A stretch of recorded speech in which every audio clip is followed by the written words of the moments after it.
If you clicked on this video, then you probably fall into one of three camps. You're a fan of Benedict Bridgerton and have loved him since he first showed up on screen in season 1, episode 1, arguing with Colin about who Daphne likes better and are simply baffled at how he's been sidelined for the last 3 seasons.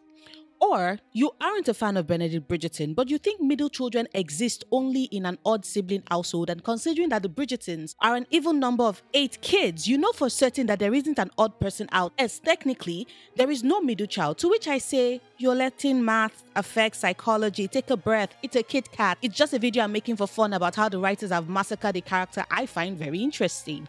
If you'd like to stay to the very end to disprove my theory, however, then go right ahead. I love the conversations. Or you're here because you saw my video on the thumbnails or the title, are intrigued by it and want to see what I have to say and if it would be remotely entertaining or true. Whichever camp you fall into, welcome, have a seat, and let's talk about how I think the writers treat Benedict Bridgerton as the middle child in the series. Forgotten, ignored, stripped of everything that makes him interesting or consistent with his characterization. But hey, at least we got the odd sex. That's enough, right? Right? Now, before we get started on the conversation about Benedict Bridgerton and his case of middle child syndrome as far as the Bridgerton writers are concerned, let's kick things off first with a definition. What is middle child syndrome? In 1964, Alfred Adler developed a theory on the importance of birth order on personality development. In his theory, he claims that although children may be born into the same household, their birth order greatly influences their psychological development. According to Adler's birth order theory, a child may have several personality traits depending on their birth order. For example, the oldest child is more authoritarian and feels all powerful due to the high expectations often set by the parents. The youngest child is treated like a spoiled baby and can never rise above the older siblings. And the middle child is even-tempered but has trouble fitting in due to being sandwiched between the younger and older siblings. Now, this is just a theory. Psychologists are pretty divided about whether or not Alfred Adler is right about his birth order theory, with some being firmly in the camp that it is a pseudoscience and cannot be trusted, and others pointing out that there are people who are middle children for whom the theory speaks quite well to their experience. The debate has been going on for quite a while, and I'm curious, if you are a middle child, do let me know in the comments if you believe that middle child syndrome is a real thing. I'm an only child, so I can't speak about it from an experience standpoint. And besides, that's not really the reason why I'm making this video. It's not why you're sitting wherever you are watching this video or standing. Nope, we are both here having this meeting of minds because we want to try and figure out what went wrong with Benedict Bridgerton. And for that, the theory of the middle child syndrome works well for me to understand what might have happened. Like I stated at the start of the video, when we first meet Benedict Bridgerton, he is the Bridgerton brother a large percentage of the audience, both those who had read the books previously and those who were coming to the world for the first time, loved the most. He was charming and kind, creative and sweet, not judgmental and emotionally mature, sympathetic and loyal, self-assured and all-round free spirit, one who observes and sees and is most importantly fun. Him being a fun, carefree, romantic artist is the very bedrock of who Benedict Bridgerton is and why a lot of viewers fell in love with him. Plus, he's played brilliantly by Luke Thompson, who brings so much charisma to his character. The casting director should absolutely be given a raise for that job. Bloody hell, he's fantastic. So how do you go from a character that was so beloved that everybody and their mothers were looking forward to seeing more of and getting their romance, to this almost snooze fest that they've turned him into? Simple. The writers treated Benedict like a family would their middle child. They forgot him. Not forgot him in a they totally removed him from the screen way. I mean, nobody can say that we didn't get to see a lot of Benedict in the 3 seasons of the show that we've gotten so far. One would even say that we were oversaturated with him, which didn't help either. Because it felt more like when you've ignored a child and then you love bomb them to try and make up for ignoring them, but it doesn't really make things better because you didn't really address the why they were forgotten in the first place. But no, he wasn't forgotten in a totally removed from the screen way. Benedict Bridgerton was forgotten more in the characteristics, the interest, the personality, the intricacies of who he is and what he's about. We're all forgotten in favor of making Benedict one thing and one thing only way. Alright, which I personally find baffling because here is this character who is so much more. Like I said, he's charming, he's sensitive, he's artistic, he's romantic, he's observant, he's funny, he's a great brother, a great listener, someone with pretty valid insecurities that makes him very relatable. He's so much more than who he has sex with and how frequently he has sex with his partners. And yet, that is all we get. That is what the show seems to have reduced him to. And that is what got me thinking, got me asking a very important question, the why of it, which is why I stumbled on are the showrunners treating Benedict Bridgerton like the middle child? Question that haunts me. I mean, sure, he technically is a middle child. He has the highlighted traits of middle children. He has a high sense of independence, battles with feelings of alienation. He's a peacemaker, has low self-esteem and battles with feelings of inadequacy, has strong social skills and builds friendships easily. He's pretty flexible and has closer bonds with his siblings. Like, he fits the profile. And for those who need the exact definition, all children that fall between the first and the last child are all collectively considered middle children, whether it is just one child or their parents had an entire football team. As long as you are not the first child or the last, then you're a middle child, unless you're an only child like me, in which case we're just special. But back to why the thought finally hit that the writers are treating Benedict like the middle child that he is. It's because I saw a bit of Martha Von Trapp in him. Now, if you just went, Martha, who is Martha?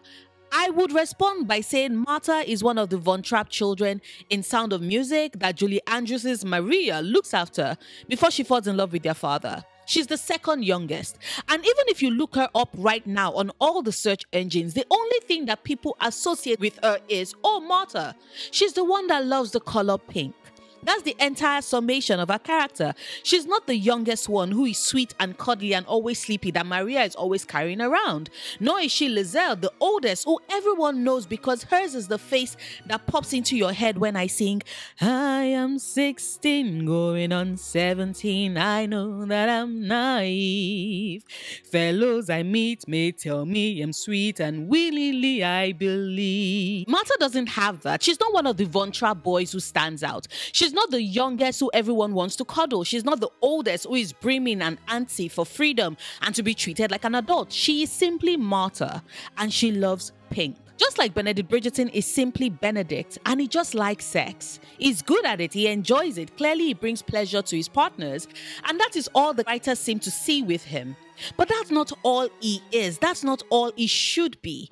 And it just makes me wonder if the writers, because they've had to juggle so many characters and are trying to flesh out everybody's story, are not working under this misassumption that they will have enough time to flesh out Benedict's story in the season. And in the meantime, whilst they work on the others, they can treat him like a middle child, left in a corner, forgotten until they need him, until they trot him out, because whilst they might be ignoring his character development and where his story could possibly go, the audience loves him. And so they believe we must see him all the time. And so to keep Benedict's fans placated, they trot him out, but give him no real story. Just bring him out occasionally to have him flirt and have sex with someone new and then push him again to the wayside to be forgotten about until he is needed. Which is strange because that isn't how they treated the other characters. The other siblings, when we're building up to their season, Daphne and Simon don't count because we start off the story with them. But in Daphne's season, we got the build-up and characterization of Anthony. We saw his protectiveness, the fact that he is the brother who is the head of the household and what is expected of him. We also saw that due to his fear of intimacy, he basically spends the season as the John of an opera singer who he cannot marry but instead can offer her money and comfort, a way for him to avoid truly getting his heart engaged fully with marital bells and all, because he always knew he could never marry her and so she would never be in Violet's position. And when it became time for him to be more serious about his responsibilities, he had to turn his eyes towards getting himself a bride. All of that was set up prior to his season, so by the time that came around, we were ready. The same thing with Colin, who prior to his season, we saw as this sensitive man who loves to travel, who is defensive and protective of his sister's best friend and his close friend Penelope, who is unaware loves him and has loved him for a while. We see him as someone who fancies himself in love with Marina and who was willing to act to protect her honor if only she had confided in him. And we continue this thread into the second season until the last episode, where we get the bit of characterization of him being so desperate to be included amongst the conversations of his peers that he says something in jest to his friends that breaks Penelope's heart, a setup for his season. And yet we have none of that for Benedict. It simply just dwindled, vanished, like it wasn't something that they had previously been building towards. Benedict is someone who is there for his siblings and is supportive of those in his life. And although we did get a bit of that, thankfully, in season 3, I'm a bit of a greedy gal and I wanted more. I counted only 3 times when Benedict filled that role of non-judgmental advisor. When he was talking to the Mondridges and gave Will advice, when he drunkenly gave John advice on how best to show his love for Francesca to Violet, and finally that moment of quiet when he looks sad as he hugs Eloise, who has let him know that she's going to Scotland, but will be back for their mother's masquerade ball. Now, if you've read the books, you know how important the ball is for Benedict's story. But the fact that it was dropped in passing and we got that shot of Luke Thompson looking utterly bereft and alone after Eloise left, that scene made me realize just how little they gave Benedict in season 3. So little to work with. We could have had glimpses of that scattered throughout the season, moments to know that there are things that Benedict is processing but not really saying, which lends a bit of weight to his internal world and conflict that we don't get a full glimpse of just yet. But it will be a promise that we should get ready to dive into it all fully in the next season. It makes no sense that the writers aren't doing that and are instead treating him like the middle child of the story, because Benedict is one of their most popular characters, played by one of their most versatile actors. Give Luke Thompson more to work with, more to chew on. He's cut his teeth on the stage. He's trained at the Royal Academy of Dramatic Arts in London. He's been Orestes and Laertes and Lysander and Mark Anthony. Give this man the right material to work with. It is right there. It can keep being a rake, but come on, where is his insecurities? Where is the unique relationship that he has with each of his siblings? Because he does. Anthony might have become a stand-in father for them, but Benedict was also close in age to his brother and so also helped raise their siblings. They were both kids when their father died. His relationship with each of his siblings is different and varied. Who says it can only be a slut? It can be the most artistic and charming and compassionate brother and a slut. Benedict Bridgerton deserves to be represented as he fully is, goddammit. Like, come on, he's more than just who he has sex with and how frequently he has sex. And even when we get instances in this season, nods to his capabilities of what he can do, the show doesn't dwell on it, doesn't give people time to really consider these qualities that are being highlighted. For example, I'm pretty sure it went over a lot of people's heads that Benedict mentioned that he was the one looking over the estate and the records and settling the accounts whilst Anthony was on his honeymoon. He was the stand-in Viscount in Anthony's absence. That was huge. That was something we should have seen depicted. Being the second son meant that all his life, Benedict was raised to be the spare. It meant he got a similar education to the heir, just in case. It meant that everything Anthony could do, Benedict had to be able to do just as well, competently even. Otherwise, he would doom his family and fail in his responsibilities, were something to happen to Anthony, for example, before Anthony could get heirs. Benedict might have the artist soul, but it doesn't mean that he cannot help out in a pinch if it is needed. And we don't really get to see that in the 3 seasons that we've got of him so far. And speaking of artist soul, where is it? After the events of season 2, when he discovers that Anthony paid his way into art school through a very generous donation, which utterly shattered him and his confidence, which, Anthony, I know you were trying to be supportive, but seriously, what were you thinking? You can't just throw money at things, especially when you know that your brother was desperate to prove himself. But back to Benedict and his art, which is a core part of his characterization. Here is what I thought we were going to get this season. Sure, Benedict still gets to attend these events and pick up partners and get the experience and learn about the open possibilities of love and realize that he is pansexual, but he also mourns and is angry about his art that he's felt compelled to give up. I wanted to see him pining. I wanted to see moments of sadness when he's reaching for a sketch pad and twitching like he wishes he had a pencil or a piece of charcoal when he sees something that he thinks is breathtaking and wants to capture it. And then he remembers that he's giving up his art, that Anthony buying his way into the Royal Academy of Art had confirmed his fears that he isn't good enough.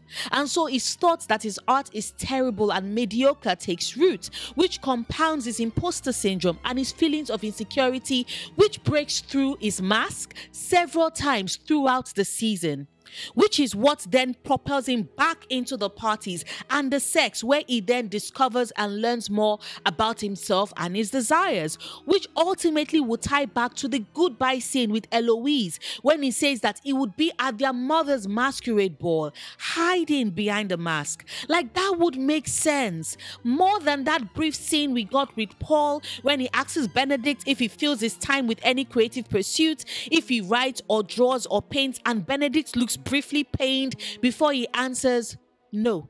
See, I thought that scene would lead somewhere. I wanted that scene to lead somewhere, and it could have, because it was right there. All that was needed was for the writers to build on that a bit, follow that initial denial with a confirmation when we have the balcony scene and Paul and Benedict are talking. In that scene, we can have Benedict admit that he lied, that he does paint and draw. He expresses some of his insecurities like he does with Henry back in season 1.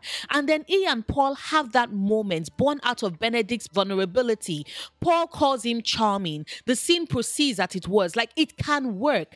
Every time I rewatch the season, and I've watched it thrice now, I see so many moments when they could have plugged in those bits of Benedict's character traits and interests outside of just the box they put him in and forgot him in. I think it's very unfair. Especially to Benedict Bridgerton, whose story has always had at its core his insecurities about his lot in life. Sure, he's handsome and from a wealthy family, but even in the show as in the books, Benedict has always been insecure about his talents and abilities. He is someone who desires to be seen for himself, because in a household with 7 siblings, he's always been perceived as being one of the Bridgerton boys or one of the Bridgertons. Anthony is the head of the family. Colin is the one always traveling and coming back with stories about his adventures. Daphne is the tomboy in the books and the one who has been raised to be perfect and to set the way and scene for her sisters in the show. Eloise wants to make her own way. Francesca is kind of like him, often sidelined, but she chooses it because that's what serves the quiet that she wants. And Hyacinth is so Hyacinth, this complex, beautiful, intelligent being that is his baby sister. She exists in her own orbit. And then there's Gregory, who has such a close and deep bond with Hyacinth, born out of the fact that they are closest in age to each other, who doesn't feel particularly lonely. Benedict Bridgerton, on the other hand, is a lonely, insecure man with a sensitive soul, who is often overlooked by virtue of his family and covers it with charm and wit. And I think it is very unfair that even as his story is being told, we see the exact same thing, his exact same fears being reflected in how his character and characterization is treated. Unless this is a case of art imitating life, in which case, damn. Here is hoping that you finally get the chance to shine in your season, Benedict. Here is hoping you finally get the chance to shine. Speaking of shine, do check out my Michaela Sterling and the Curse of Adaptation video, where I examine whether or not she does work within the story and if she would get her chance to shine. If you haven't seen it, of course. If you enjoyed this video, do take a moment to like it, subscribe if you're not yet subscribed, share this video if you agree with my takes and want others to see it too. It helps grow my channel and is incredibly supportive of my content. Speaking of support, a huge thank you to my patrons. You all keep me going and help keep the lights on. Thank you. I really do appreciate every single one of you. If you would like to support me on Patreon, the link is in the description box.